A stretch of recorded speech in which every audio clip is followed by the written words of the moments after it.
Imagine losing two of your kids in a terrible accident and then seeing them appear to come back to you with memories they weren't supposed to have remembered or lived.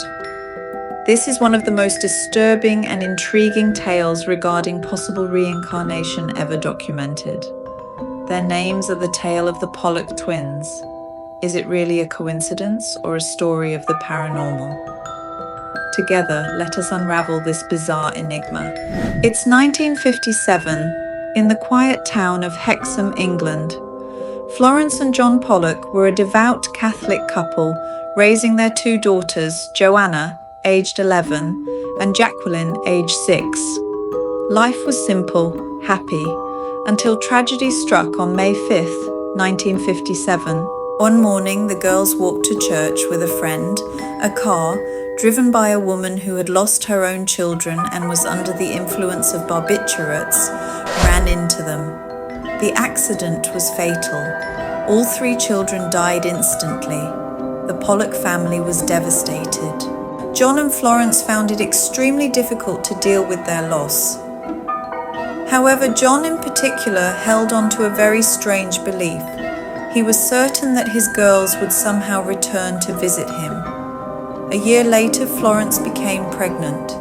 This time, it was with twins, two girls, Gillian and Jennifer. But what happened next would shake the family to its core. Gillian and Jennifer began to notice strange occurrences as they grew. When the twins first saw the toys that had belonged to Joanna and Jacqueline, they began to ask for them. The fact that they could identify locations that their departed sisters had known but had never been to was even stranger. John and Florence were stunned. Gillian knew details about Joanna's life, while Jennifer bore a strange connection to Jacqueline, even having a birthmark identical to one Jacqueline had on her forehead. But how could this be possible? One day, while walking through the streets of Hexham, the twins pointed out their old school, their sister's school, and correctly identified their former classrooms. They even showed fear when passing by the accident site without ever being told what had happened there. Was this simply a suggestion from the parents, or anything deeper? Dr. Ian Stevenson, a respected psychologist from the University of Virginia, took a special interest in the Pollock twins. Stevenson spent his career studying cases of children who claimed to remember past lives, and he considered this one of the most compelling. According to Stevenson, the twins' behaviors and knowledge were too specific to be dismissed as coincidence. But skeptics argue that the parents, in their grief, may have subconsciously influenced the twins' memories. The birthmarks were especially intriguing to him because they appeared to match Jacqueline's physical characteristics. Stevenson thought that this example provided solid proof in his mind of reincarnation. At around 3 years old, the twins exhibited an unusual fear of cars. When they saw traffic, they would cling to each other and panic, saying things like, "A car is coming for us. I'm so scared."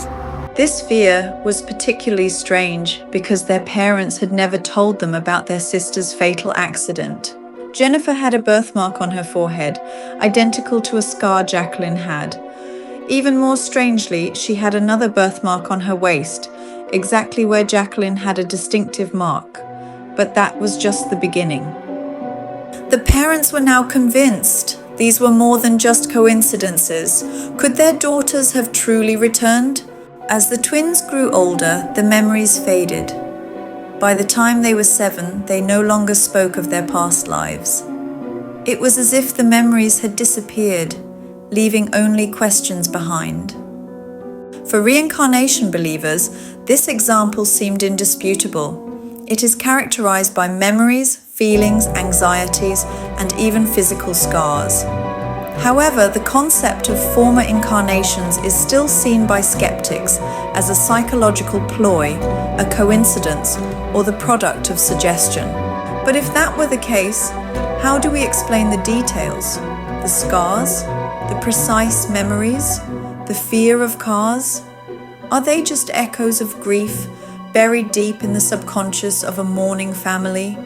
Or do they suggest something far more mysterious, something we have yet to fully understand?